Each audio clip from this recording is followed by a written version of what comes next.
Okay. That's better than testing. Testing. Testing. No, this is live. No, No, that was my live. bad. That was beautiful. I'm glad that's how that's gonna start. Yeah. Okay. What? Did you see the? By the way, welcome to episode number 5 of the Life Unfiltered. Piece, but like as piece, two, but yeah. I meant no, 5. The Life Unfiltered podcast.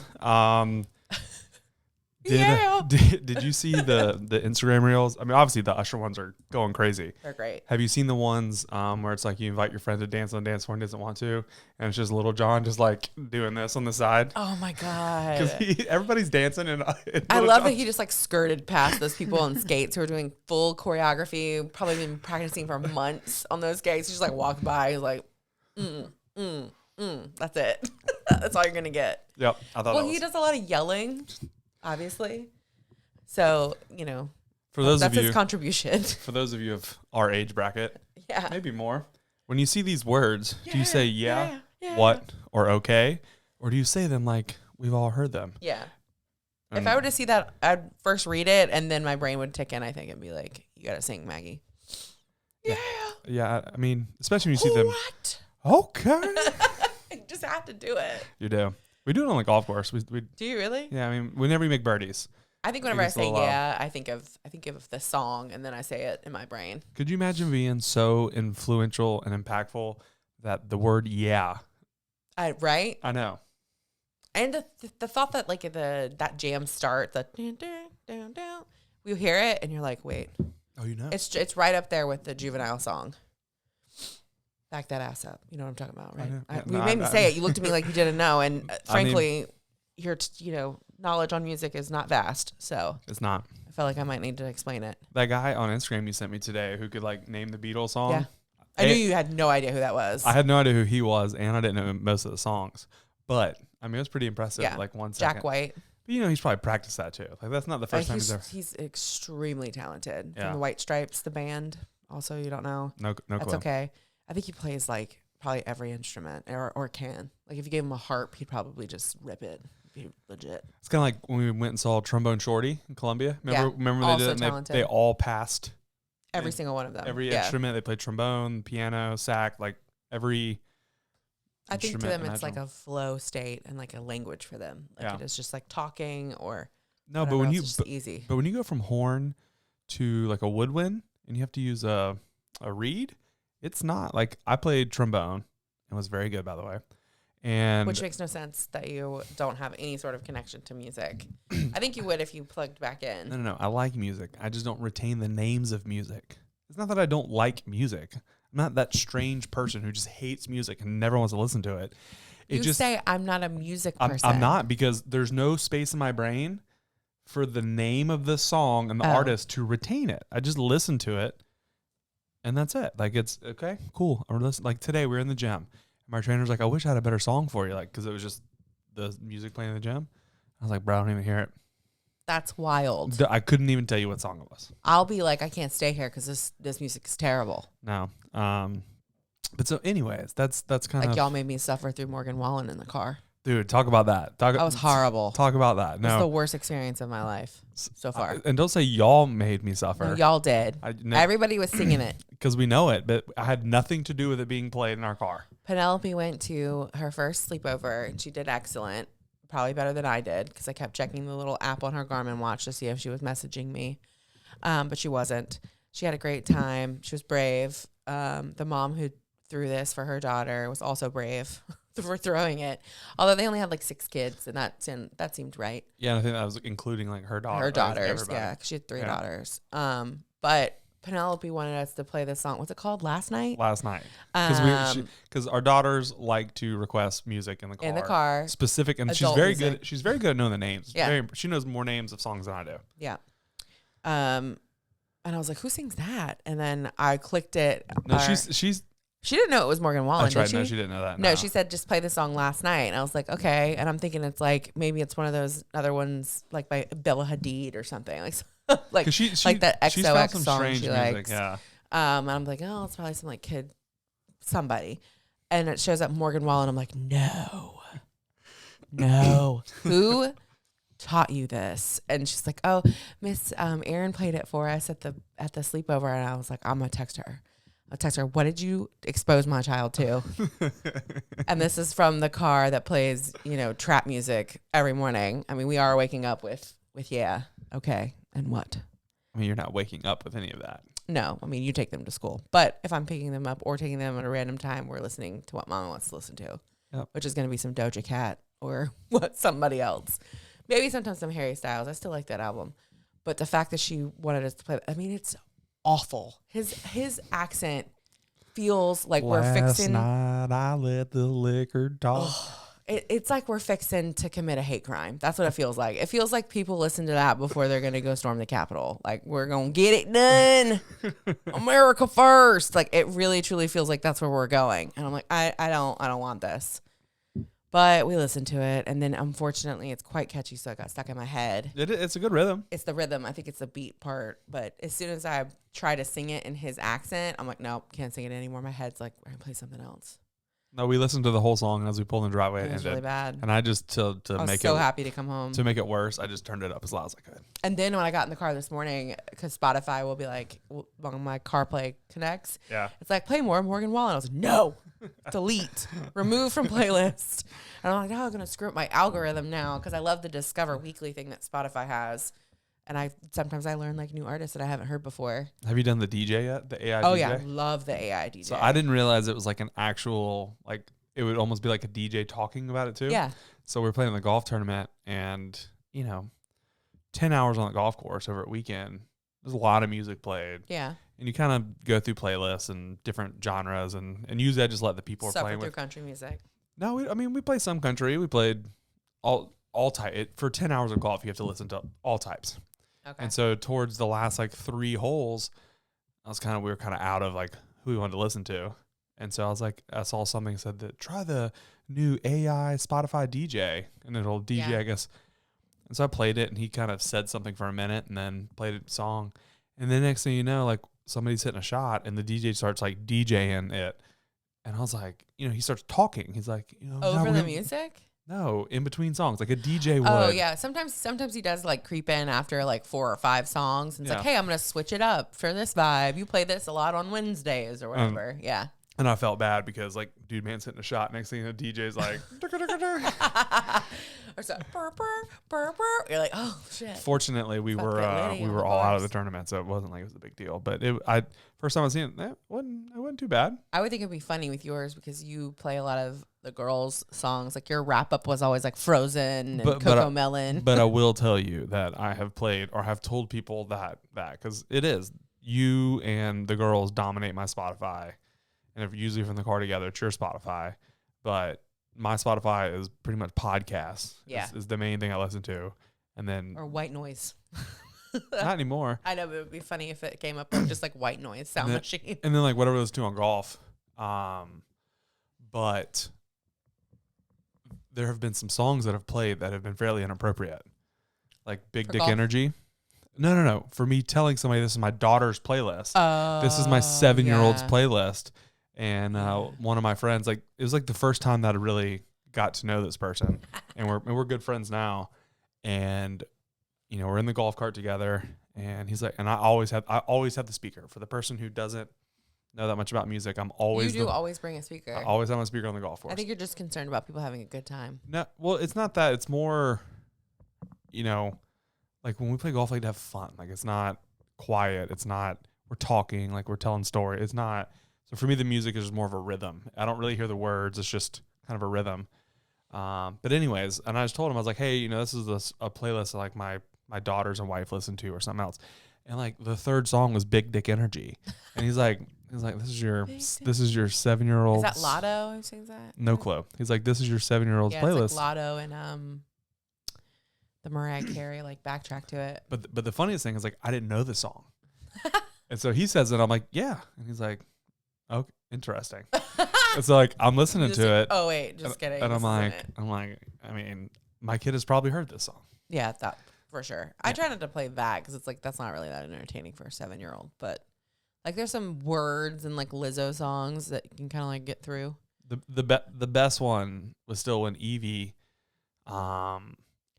when Evie was motherfucker. so did when you Evie miss was me? like 3, she didn't know the name of the Lizzo song, and it was what I'm Back or something like that, or Welcome Back, or it was basically like she came back from her little hiatus or whatever it was, and so the opening to the song is "Hey motherfucker, did you miss me? I've been gone since 2020." Yeah, so that song. So Genevieve, when she was 3, whenever she wanted to hear that song, she'd be like, "Hey, Dad, will you play the Hey Motherfucker song?" You got to talk into the mic. I am. You I was can't- singing. I didn't want people to like have to get They need to hear you sing. assaulted by You my don't- singing voice. You So it's don't out go- here. No, you don't go back But there. I can still hear myself back here. So they could hear me. It's not the same. Okay. Well, Stop. anyway, that song, it was very funny to hear her say that. I think I have it on tape somewhere. So anyways, that's 10 minutes of our music. Yeah, music conversation. But this was stemmed from the Super Bowl. It was. So yeah. I'm sure everyone watched it. Sadly, the Niners did not win. Nobody cares because we were all rooting for Taylor Swift's boyfriend. 1,000%. I've seen some numbers like they showed how much money she brought in the NFL. Yeah, Hundreds of millions of dollars. I believe it. She added to the NFL's like bottom line, or I guess top line revenue. I would never consider myself a Swiftie, and I definitely wasn't before. I think I'm just more so a fan of her business aptitude than I am of anything else. She got taken advantage of when she started. Yep, And she has become a true shark in her for sure. older, She wiser corrected years. big time. Yeah. I think it's pretty legit to like re-release your music under your shit to get your money back too. She's like, guess what? All of this is going to be Taylor's version now for that whoever. What was his name? It's not Scooter Braun, is it? One of those producers. Somebody basically So had the right to her music or something. I don't remember the whole story. it was Toby Keith's. It was Toby Keith's record label. Rip Toby Keith. Really? So I heard that Toby Keith, I I didn't know guess, that. was so on the way to the golf course Saturday morning, I was listening to Sports Talk Radio, and they were the first couple. These like 2 country guys. They're kind of like hillbilly type sports radio. Yeah. They're good. They're probably one of my. America. They're probably one of my favorite. They live in North Carolina. But anyways, they were talking about Toby Keith, These killers don't run. and I guess Toby Keith was who found, or his label or whatever was who found Taylor. Oh. Again, don't hold me to that. If there's some Swifties out there and you want to hammer me, I could be wrong. They'll tell us. But I We'll be think corrected. and I was like, because they were just talking about like acknowledgements of Toby Keith, and one of the things was like, if he wasn't there, then who knows if we have Taylor. She would have made it. I think She was good. I think it would have been fine.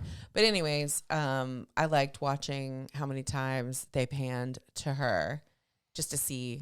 It wasn't as much as you'd think. It wasn't. And I think they probably did that on purpose because so many little whiny people were whining about it. I mean, we're there to watch a football game, not Taylor Swift. Brandon. All I right. don't want to get stabbed So live or not live, but a recording. Okay. No face, no case. I will say, sadly, this week we do not have a protein bar. You ate them all. I ate all of them. I have been so hungry. So hungry. I've already eaten 3 times today. Good God. I know. And I could probably eat again. Wow. It's all the walking And everything. and working out. Sonic cold plunge, the whole thing. All the things. All the things. Yeah, I think I've had like 1.5 cheeseburgers, a poke bowl, an acai bowl, a protein bar. I mean, all healthy, but You know what I thought of? We didn't get anything for Penelope for Valentine's Day that was Taylor Swift, and we could have because of Red, because we drew her. but she's not that massively big of a Swiftie though. Like she likes Taylor Swift, no, but she's much more into Stitch and stuff. Like she's not like. But I think it's gonna be a trajectory that's upwards Mike. for Penelope.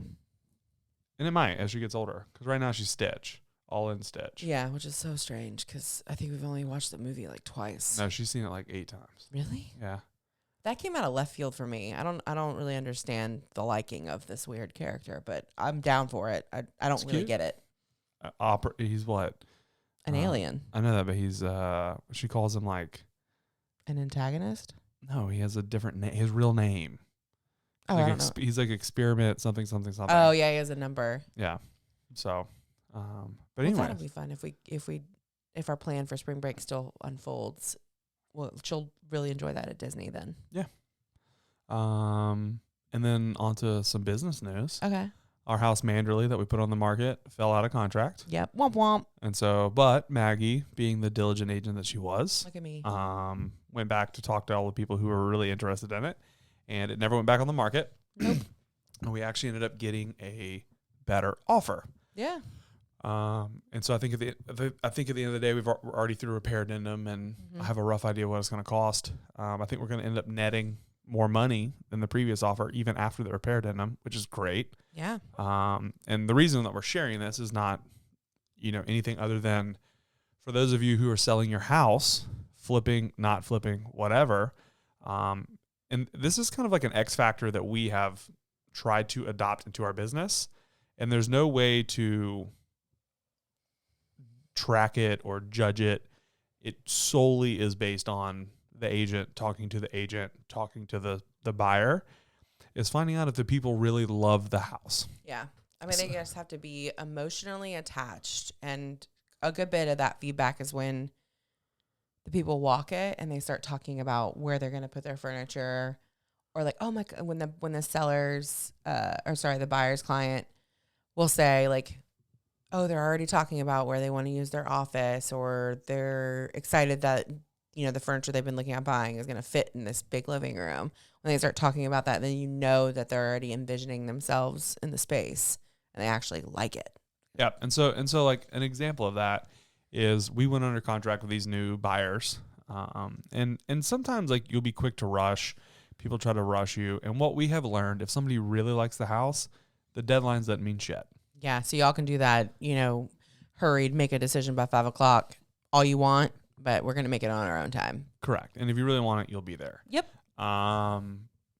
But what happened is like we went under contract, and supposedly they really liked it because they envisioned like the double living spaces. They had all that check then, boxes. I was like, okay, great. And then the minute we went under contract, like the next day, I guess the husband or one of the buyers went by it. The husband and the dad. Oh, it was the dad. I didn't know the dad. Dad, okay. who's always the step-in inspector before the actual inspector. It has been the mom too. We've had the mama bear before.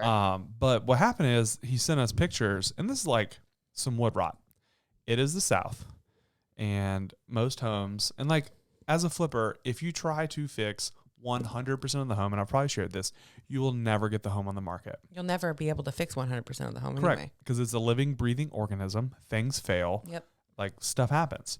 In fact, like remember the new build that you did in Park Circle? Like the house flooded. I mean, shit. It's brand new. Shit happens. So anyways, we really focus on the things that scare people, the expensive things, the CapEx things. And when I say CapEx, that's capital expenditures, your roof, your HVAC, hot water heater, crawl space if we have it, the foundation, stuff, things that are big ticket items that people think are a lot harder than they really are. They're going to cost them like $40,000 to replace. Like putting a roof on a house is not hard. No. It's not as expensive as you think. So for those of you that are paying what you're paying for roofs, don't do it. But anyways, give us a call.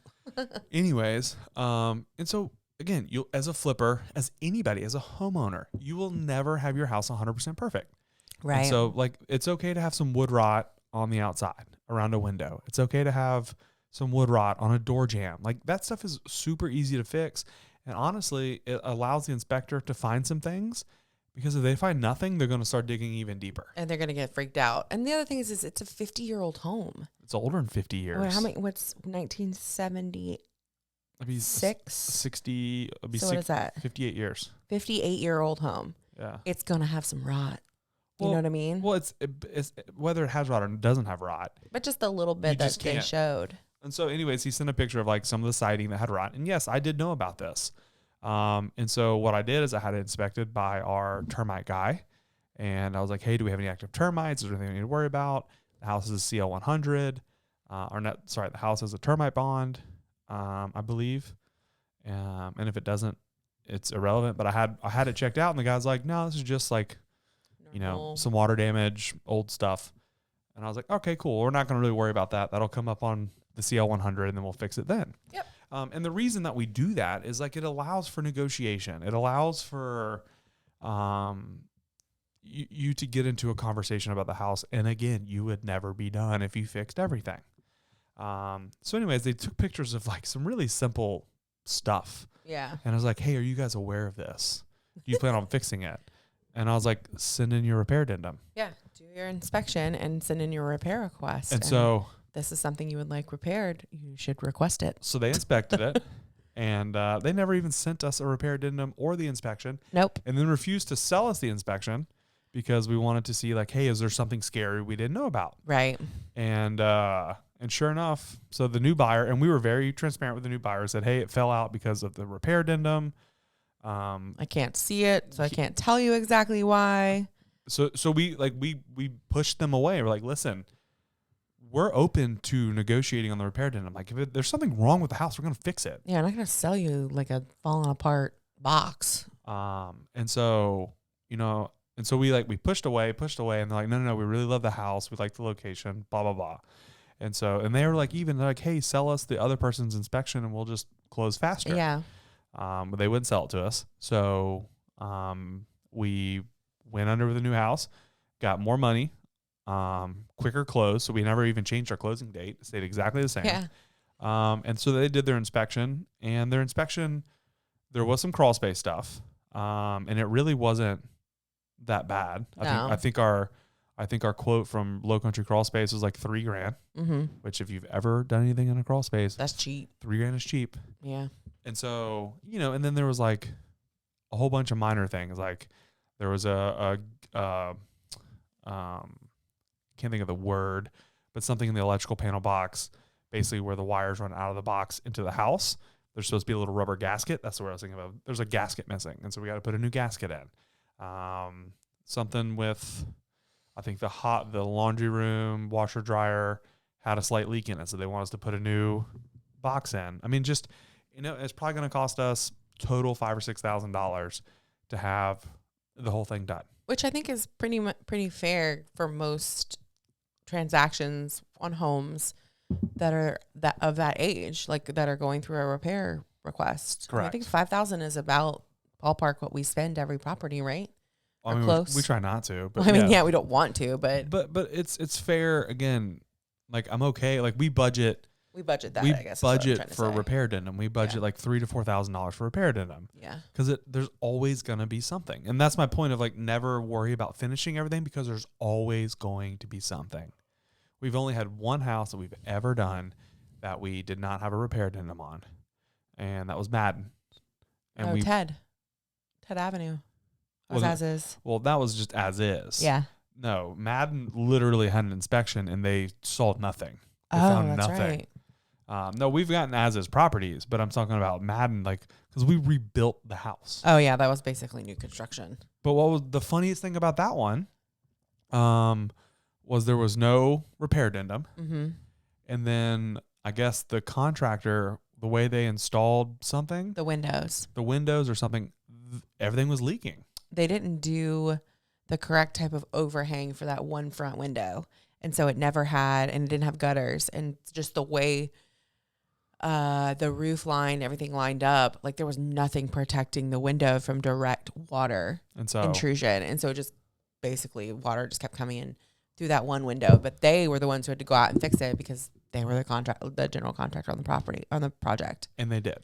Which was the best part about it. Like yeah. we let them know, like, hey, it seemed like they fixed it quite quickly too, because we went by there and it was already almost done. I drove by there and it was tarp around it. Yeah, they were already out there trying to get it fixed. But again, we're not running away from you. Hey, call us. This is what happened. Who was it? We called the contractor and they fixed it. So anyways, the long-winded story of this whole thing is that when you're selling your house as a homeowner, as a flipper, as a whatever, your house isn't going to be 100% perfect, and that's okay. Yeah, none of them are. I mean, it's really funny. The house I staged downtown, was it Monday or Tuesday of this week? Mm-hmm. It looks like brand new construction because they've done such a good job on the renovation, but it's not brand new construction because it's obviously a shotgun style house. I would assume probably from the 30s or 40s. Yeah. But the floor slants because it's downtown Charleston. All of them do. They all do. And I just think about all the comments that we get on just like uneven floors, even in houses in West Ashley that might be the same age as the ones downtown, but they don't get as much slack because they're not downtown. Yeah. Or they get, they don't get as much leeway, I guess. But I mean, those you could do that whole, like, what do people do with the golf ball? They try to roll it down, or a marble. Like, you're an idiot. Like nothing is ever going to be fully level because guess what? The earth isn't fully level. And then for those of you buying houses on the same sense, like, you know, be realistic on what you're asking for and focus on the things that, you know, focus on the things that are important to you, and then always give the person an opportunity. Like, don't, you know, there's nothing in a house that cannot be solved. Now, whether somebody's willing to pay for it or not is completely up to them. But like if somebody used, like for instance, we use Low Country Crawl Space, and I'm more than happy to shout them out for this. And I will not use another crawl space company in South Carolina, period. Yeah.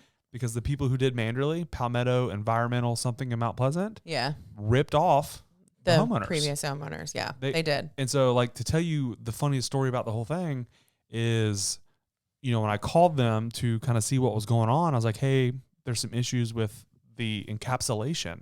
You know, this is a fully encapsulated crawl space, meaning moisture should be controlled, dehumidifier, heavy, a sump pump, right? And when they sub pump, I mean, everything, French drains, like the crawl space should be perfect. You should have a very low maintenance crawl space for a while.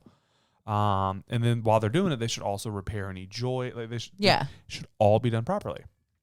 And so the best part about the whole thing, when they sent me the pictures, like, oh no, that's not what it looks like. They sent me the pictures of a different house. Yeah. And so I asked the people, I said, so you sent me these pictures of a different crawl space. And how I knew that is I went in the crawl space and I was like, this isn't the same. Like, look at the bricks. This is not the same house. And they're like, oh, you know, files get swapped. And I was like, so did you sit in these people's living room with this swapped file and say, hey, your crawl space is done. Pay me your $10,000 or $15,000 to encapsulate this? And they probably absolutely did. Yep. And that is and the picture fraud. they sent me, and the pictures they sent me were immaculate. There was a beautifully encapsulated crawl space. And there's no telling how many times they use those same photos, or Correct. You know, and who's going to go under their crawl space? Not me.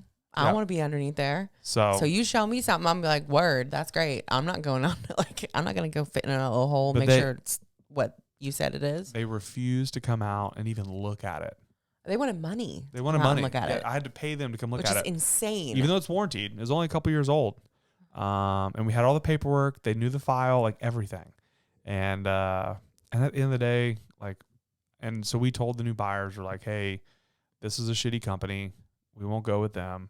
We're going to use our company, Low Country. And again, I think the most reputable crawl space company in Charleston. Yeah. I mean, we really haven't had that many other experiences other than using them, but I've certainly heard some horror stories about other companies, but I've never heard anything bad about Low Country. No. And Travis is anal. Yeah, and I respect that. Nobody wants to get sued. Nobody wants, your reputation is everything, especially when you're providing a service like that is structural to a home. Like, you got to be on your P's and Q's. Yeah. I respect it. So, if you're doing your crawl space in Charleston, any foundation stuff, call Travis before you call anybody else. Yeah. And again, price at the end of the day shouldn't be that relevant because he's not the cheapest. And I have tried and I have done things that favors. No, not favors. I have done a crawl space because Travis is too expensive, and I subbed it out on my own. And guess who we ended up paying $12,000 to? Travis. Yep. Because the people who did it incorrectly. To the point we had to have a structural engineer come out. Yep, and write a letter. And that so, sucked. so I just will not, use anybody else. Sometimes we like to learn lessons the hard way. As they say, I'm not going to step over dollars to pick up pennies or dimes or whatever that thing is. Sure. Basically, meaning you're always chasing the cheapest thing. Yeah. When at the end of the day, if you just pay for the right service in the beginning, you've saved time. You're going to save money and headache, whatever. Yeah. And again, and he's not perfect. Like, he did a house for us that he quoted something and his employees missed something. And so when we asked him about it, he's like, you're right, we missed it. And he fixed it. He honored it, Yeah. Which is going to happen because we're all human beings. We all make mistakes. The point being is you honor your word and your work, and you go back and you make sure that's done correctly. That's all truly, that's how you run a good business. Yep.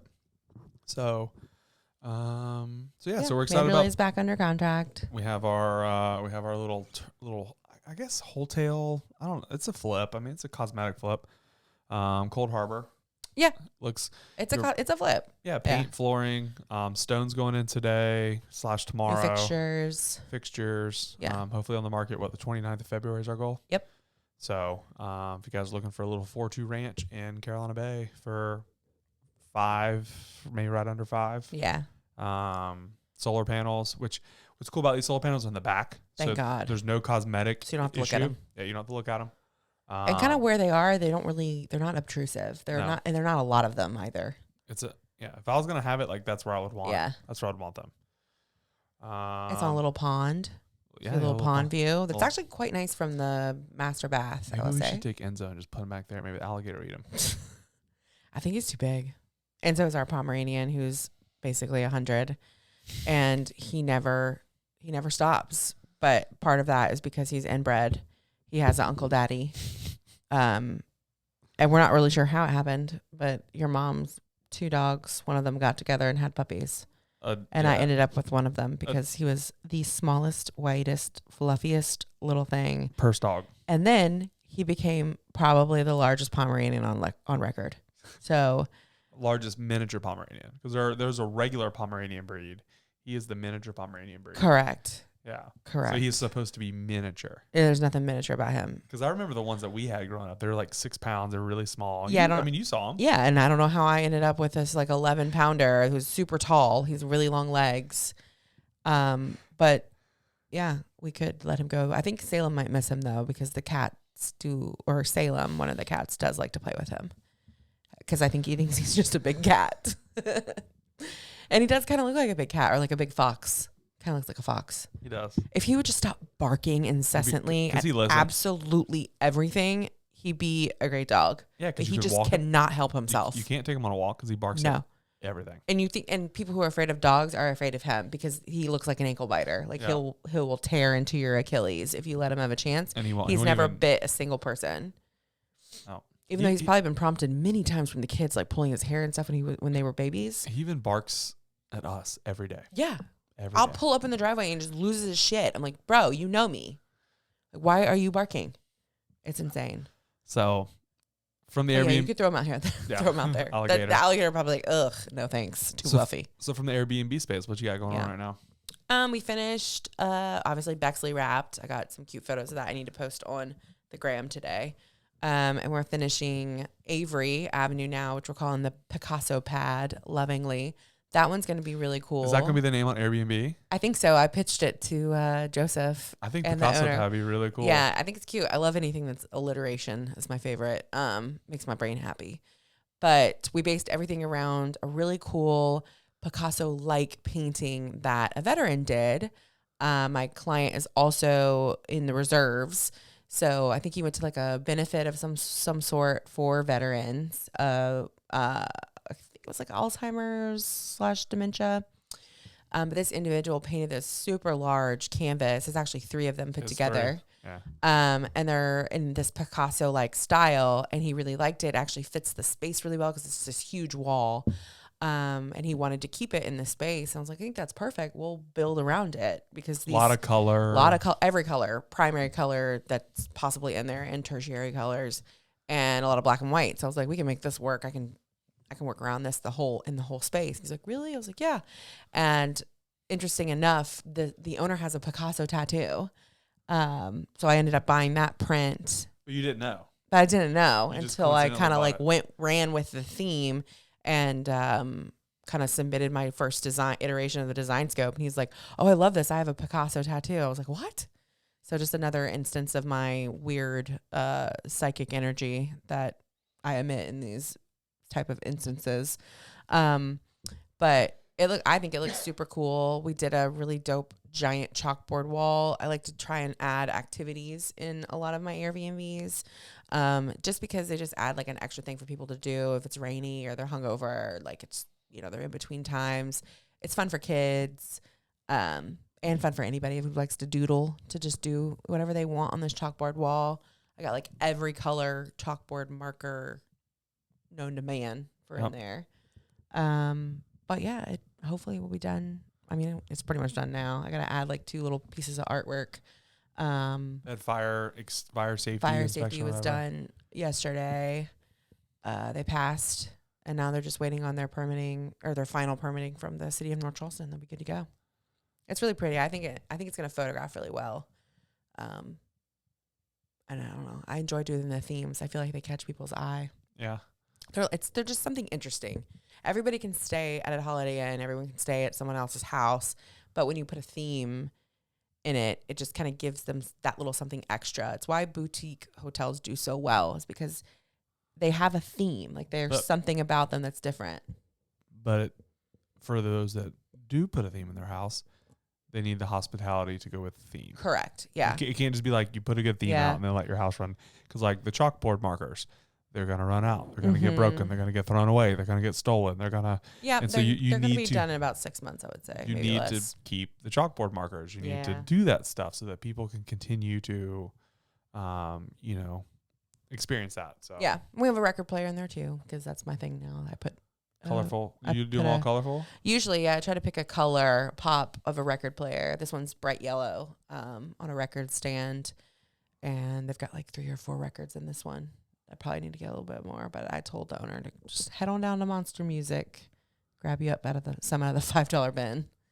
But I think that's another kind of fun activity that someone may not own their own vinyl and their own record player in their house, but they may have like an appreciation for it, or if they've been thinking about getting one, or they do own one and love listening to music or hearing new music. So another small activity that doesn't cost anything. They might donate to the cause. They might buy one while they're in town. Yeah, put one in there. So that's cool. And then you have another one in Park Circle, hopefully starting at least the design part, next week? I would think so. Yeah, they're doing construction, small renovation sense of painting cabinets, switching out the countertops, doing a backsplash. I think they're keeping appliances, but they're going to switch out both bathrooms because they need it. One is super dated. The other one is like, it's like 1990. So yeah, they both needed to come out. Yeah. But it's a quick crew. So I'm hoping they'll be done in the next 2 to 3 weeks and I'll be able to start install at that point. Yeah. And I have no idea what I'm going to do for that one. So I need to go on a walk and marinate because I think these people are kind of like looking to me for all the ideas. And I'm like, okay, another type of client that has zero vision. And that's what you want, but that's what you want. Because then I get full control. And we know I like to be in full control of everything. So we're excited. So that'll be another Airbnb, and then hopefully some couple of those in the pipeline. Couple of refreshes coming up, which I anticipate fully. That'll start really ramping up as we get into the busier season. And let people know. So if you have an Airbnb and it's kind of worn down, she does a refresh, like a quick 24, 48 hour in and out. So you don't lose rent. You don't. Correct.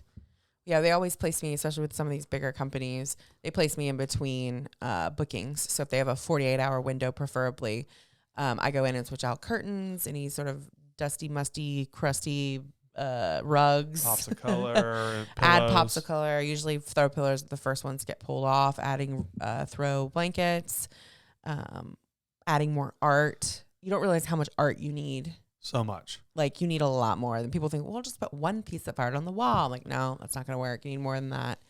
That kind of thing. So refreshes are great.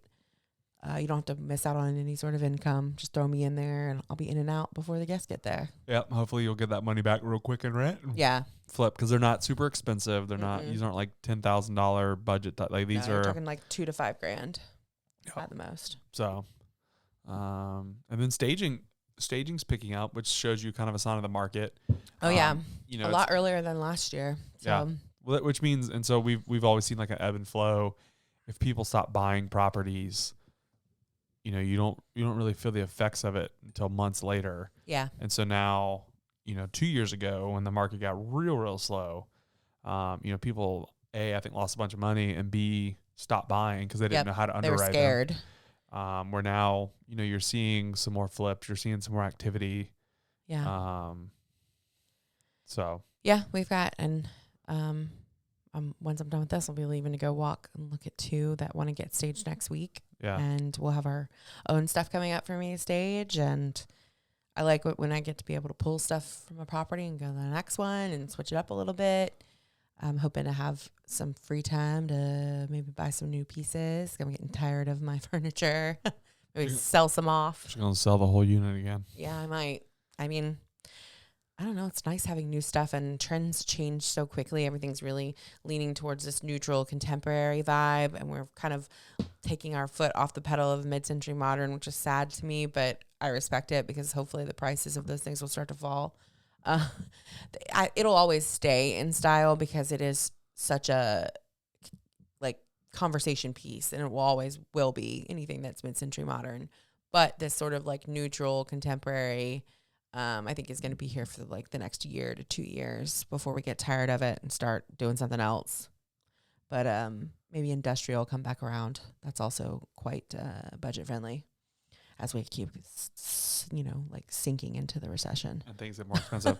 So speaking of design and trends, like what's your not topic? What is your design tip? Design is tip. That you're looking That's for? it. Yeah. What's your design tip for this week? We talked about it earlier because I wanted to lean into paint again, but then you reminded me I already did paint. So it is a different paint, but I thought we'll save it for. Yeah, I'll save it. What's interesting to me, and I think I'm just going to be going into Cold Harbor, I'm going to be readjusting some things in my design scope, is the resurgence of chrome. We got rid of chrome fixtures probably like 10 years ago, or maybe sooner, or maybe later, sorry. But they're back in like a modern way when it really leans into that very like hard, modern, cold theme. But specifically in bathrooms, I've been seeing it used in a lot of high-end bathrooms. And that chrome is like that high gloss silver. So it's not like the cheap like no, $30 nickel chrome. No, brushed nickel had its moment. It's the chrome. It's just a super glossy look, glossy silvery Shows moment. all the fingerprints. Shows all the fingerprints. Maybe they have ones that are like better now, but that don't as much. What is it, like fingerprintless stainless steel or whatever? That was the thing. I don't know. But yeah, I feel like we're probably going to use that in this bathroom, so we don't have to get rid of a whole shower wall, and just implement it in there. But that mixed with your matte black, I'm seeing a good bit of. It is modern. It's definitely more on the cold side, and I guess it balances all of the neutrality and warm we're seeing in the flooring and in the walls. So it creates a balance in the space. Yeah, because we're using new blonde floors. Yeah, blonde honey floors are a moment. Looked really good. Yeah, they look beautiful. I'm very happy with them. It's so, still a little naughtier than I thought it would be, but I like it. I think it needs that texture to make it look like a wood floor and not like concrete. And so like when it comes to metals, because I know when I first got into real estate, I started with a hedge fund, and we would walk these homes that we said didn't need any renovation, and so then when I actually walked them with the people who make decisions at the fund, they were really big on making sure things matched. Yeah. And so when do you know to go with two different metals versus one metal? Like how do you determine whether everything's going to be black or everything's going to be chrome or everything's going to be copper, or not copper, but chrome, brass. Like how do you know when it's going to go from all one to two? I think it depends on what we're saving. Because I never thought about it, and when we lived in Lexington, we rented like the ceiling. Everything was different. Chrome, black, brushed nickel. So there was a time I think in the 90s where everyone did almost like themed rooms. Like my mother, I feel like still wanted to, when they renovated their house, to have every room be like a different color paint on the walls. And that to her was tough because she was used to wallpaper and every room being wallpapered a different type of wallpaper. And I think that's where that different fixture thing started, where they'd have a different fan that goes with like the theme of that room. Okay. And that's where that like urgency their urge to like have different things in every space went. And now you have our generation who was like, holy hell, that was very, very overstimulating for me to be in these patterned rooms and everything was different. Now everything's kind of like cohesive and the same. And now we're in a space of like mixing metals and mixing like these textures and different colors and tones, being like, okay, this feels more cohesive. It's not one way, it's not the other. It's a happy medium. And trying to figure out like what we're keeping, if we're mixing or if we're doing anything, really depends on budget and what we're doing. So like with Cold Harbor, we're not completely gutting the bathrooms. Correct. And it has chrome. And it has chrome shower. within the shower. And we know that the shower panels and stuff would take forever to come in. Yeah. If I had my way, it would be black. Yeah. And we'd switch out that chrome and do black in there because in my mind originally I was doing black and brass throughout the house. mainly because the light fixtures are a lot cheaper than they are if I go all brass or if I go all black. For some reason, that mixed moment has they have more options that are budget friendly. Got it. But what I may do is do the bathrooms in all chrome and continue with the black hinges and black doorknobs throughout the whole house. And I may just have the kitchen knobs be brass because we're doing an olive cabinet color. Okay. And I think that looks better. The brass on the olive looks more warm and more like pop a little bit. It pops a little bit. It feels a little bit elevated versus when you do the black. Okay. It reads very modern and more masculine and harsh. So, and to me, they're the same price, like the hardware. Okay. And we have both in storage or here, honestly. So I might just take them when they paint the cabinets, make a decision then. You're talking about a $40 decision, really. It's not. Yeah. It's not a huge decision, but for the overall vibe and cohesiveness of the space, if it's too much to have the brass in there, then we'll probably just do black and keep the whole space all black fixtures instead of black and brass for like lights. And then the bathrooms will have the pop of chrome with black. Okay. And that just might be the vibe. Okay. Yeah. But it all is dependent upon what we're saving and then where we're flipping. I love using like the brass, like like rattan and beaded stuff like chandeliers and stuff like that. We like doing that neutral warmness on a higher end thing, especially here on James Island, because it gives kind of the island vibes. But I'm not super fan of chrome yet in the kitchen. Maybe I will. Maybe somebody will show me something beautiful and I'll see it. I just like my faucet. It's just reading.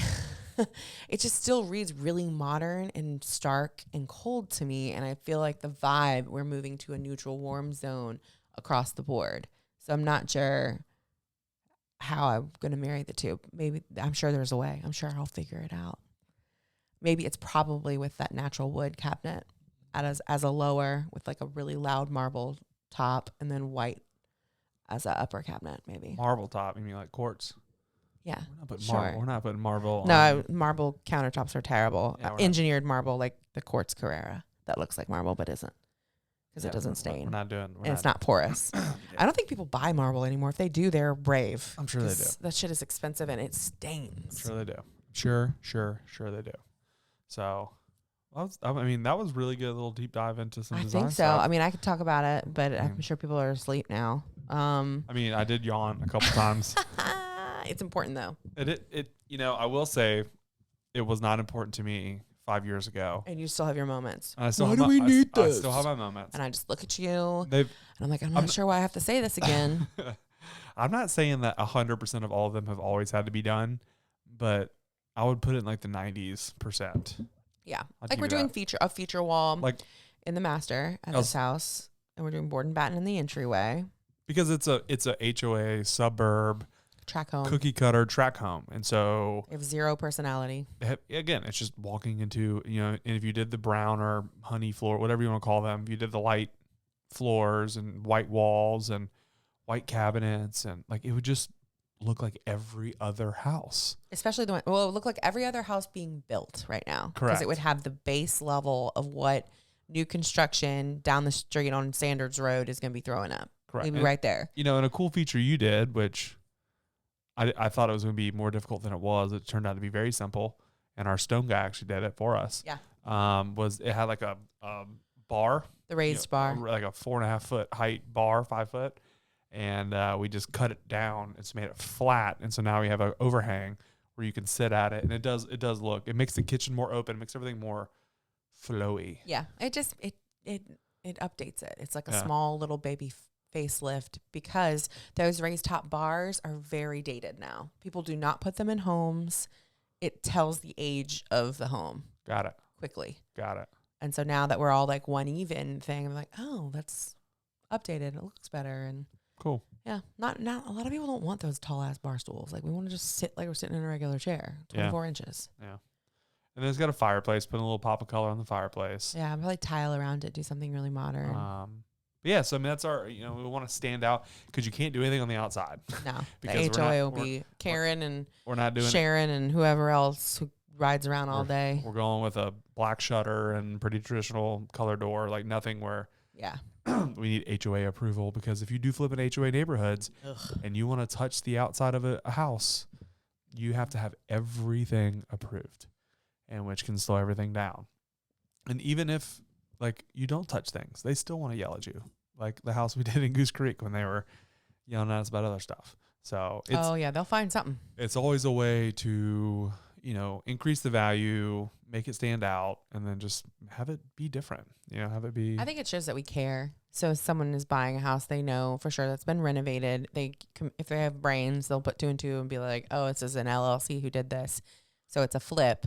And they walk it and they see that it has personality. They're like, oh, these people actually care about like what they're putting out into the world. And I feel like we do. I know I do. I want to brag about the stuff that I do. I don't want to be like, oh, here's this. Yeah, look at this grilled cheese I made you. Like, no, I want to show you this has like 6 different types of cheese on it and prosciutto. And this cheese was made from the cows that live on my land. But we can't make grilled cheese like that because our kids don't eat it. It's an analogy. I know. I was kidding. But yeah, they won't eat it either. They want the cheese product. American, and it can't cheese be product. and it can't be too melted. And it's got to be on white bread. Yeah, I figure we got to bookend it. Like we started with music, let's end it with food. Cheese. We talked business in the middle. So it's because it's. Did everyone have a heart attack like we did about the car that went through the Italian sandwich shop before they realized that it wasn't the Italian sandwich shop that we all love? So for those of you that have watched us and heard us, Da Porchetta shop downtown on President Street. It's unbelievable. I was in there. Unbelievable sandwich. I bought you a sandwich last week, yep. And I was in there, and an old friend of mine who I haven't seen her in 7, 8 years. I know why you're looking at me. I don't know her. You know Brittany from Logan's? Oh, yes, I do. I think she was the one who called me to pick you up once. Yeah. No. Yeah, she called. Or text me. When we were first dating. Yeah. And anyways, I saw her, like I was in there and she walked in. I was like, yeah, it looks like Brittany. But it's been so long as I've seen her. And so I asked her, I said, do you work downtown? She goes, no, I work in Ladson. So she drove from Ladson to downtown to eat the sandwich shop. I respect that. And so I think it's worth it. I mean, I think I'm the one who eats probably the unpopular sandwich, and it's delicious. And they have introduced a couple of new ones too. Boy. Yeah. Anyway, I think we all had a small heart attack when I saw that. A Maserati went through a sandwich shop. I mean, downtown. That is so quintessential. It sounds like somebody's wife was pissed. It's like she found out he's been paying somebody on OnlyFans, and she was like, I'm running this Maserati through this front door. That's what it sounds like. It ran a stoplight, hit another car. Sure. That's what the report is. And then talk about like weird stuff. The pothole in James Island. Oh, geez, Aries. Maggie's not going to drive on that road for. Listen, I stopped my car because I was like, was it yesterday that I did this? I think. Well, yesterday or the day before. Drove around. I think it was the day before. Okay. I decided I wanted to figure out what this was about because at first somebody had told me that it was a main water line that broke. I was like, that's what my mom sent me. And I was like, oh, it must be some just water flooded. Yeah. I didn't think anything and about there was a lot of flooding, and especially even on A Street, Avenue A or whatever that the detour goes around. I was like, okay, maybe it was water. And then I saw all the construction trucks. And I was like, why are there diggers through here? Like, oh, maybe they're just like digging to get to the main that broke. I'm like, I don't know about that. And then I saw all the dirt. I was like, no. And then Post and Courier, it took like 2 or 3 days before they were like, yeah, guess what? It's also a sinkhole. I'm like, what? Sir, like this should be there. Where is Live 5 News? Because I would be posted up like, y'all see this big asshole? Like that could have swallowed a car. And I walked up and the guy was like, hey, he like looked at me. I was like, sup? We just looked at each other and he's like, hey, how you doing? I was like, I'm good. How you doing? He's like, good. Almost like, can I help you, ma'am? I'm just looking around. I'm like, so what? Looking into the what is this? The sinkhole. What is this? He's like, yeah, you live around the neighborhood. I'm like, yup. Keep asking me questions. You're gonna get one word answers. I'm trying to be like, what is this? And then I had a mob wife moment. I was like, oh, you know what? Forget about finding places where they're doing like new driveways to bury bodies. You could just be like, where's the newest sinkhole? Just throw them in there. Don't mess with my kids. End up in a sinkhole in James Island. All I can envision is now every time we drive that way and we drive over that sinkhole, There's a cat. I heard it. Every time I drive over that sinkhole, you're gonna complain about it, just like you complain about the bridge that's held up with duct tape. Oh, the Wando Bridge. Yeah, that they literally had duct tape on the cords that were, I guess, rusting, or they didn't have enough cords to support the amount of weight that were going over the bridges now. Like they couldn't have, I guess, properly estimated how many people were going to be moving here. And so like they never estimated the amount of weight that the bridge would take every day, because now it's more, I guess. I don't know. Math be mathin' over there. But yeah, no. I'm just like, so we just gonna throw dirt up in the sinkhole and call it good. I guess that's what we're doing. That's kind of what I said to the dude. He was like, well, the engineers. I'm like, yeah. But So- is it the same engineers that have been working on the Wando Bridge? So you just gonna throw some tape in there and So you're supposed to gravel. They have a special it's called a tamping machine. And so they drop the dirt in, and then they have to tamp it to a certain percentage, and then they put more dirt in and they tamp it, and it's a layered process. And this machine can That sounds like every time I go to the beach and make a sandcastle, you just like tamp it in, get it real thick, and then you flip it over, and then it's a sandcastle. Exactly. Yeah, it's the same thing. They said they have a machine Sounds that does it. so scientifically sound. I love it. I feel bad for the people who live on that road. Like that house, there's like 2 or 3 houses right there that are in front. So, Are there? Yeah. So I'm like, did they evacuate? Like, because my immediate thought is like, we are selling this house. They're gonna fix this, and This we're house gonna has wait. lost so much value. We're waiting a couple months, maybe a year, for this to, because no one's talking about it. Like it was like one little blip in the post, and that was it. I saw one. My mom sent me a screenshot, and that was it. And I didn't know anything about it. And she was like, "Is this by you guys?" And I was like, "Oh, it's Fort Johnson, so it's probably like into the road kind of thing, which is only a couple miles on the road." And again, I thought it was like a water line thing, so I didn't. Yeah, because they said main water broke, and there was water, but it's also been raining every day. So I didn't see anything about a sinkhole. oh, But I'd be selling our house I didn't immediately. let's see if it's a sinkhole. Because that stuff happens in Florida, and it just swallows people up. Some man died. He was just chilling on his chair, like playing a video game. Can you imagine just be like, da da da da da, and woof, just the floor caves in underneath you? Charleston Water announced Fort Johnson Road will be closed for several days for water main repair. Oh, they lying. Nothing about a sinkhole. Nothing that we need to prepare that because there's a sinkhole. Just half truths over It's been closed here. for more than a couple days. Yeah, it's gonna be closed for a hot minute, because they gotta tamp everything down. Tamp it down. Just go in there and make sure it's good to go.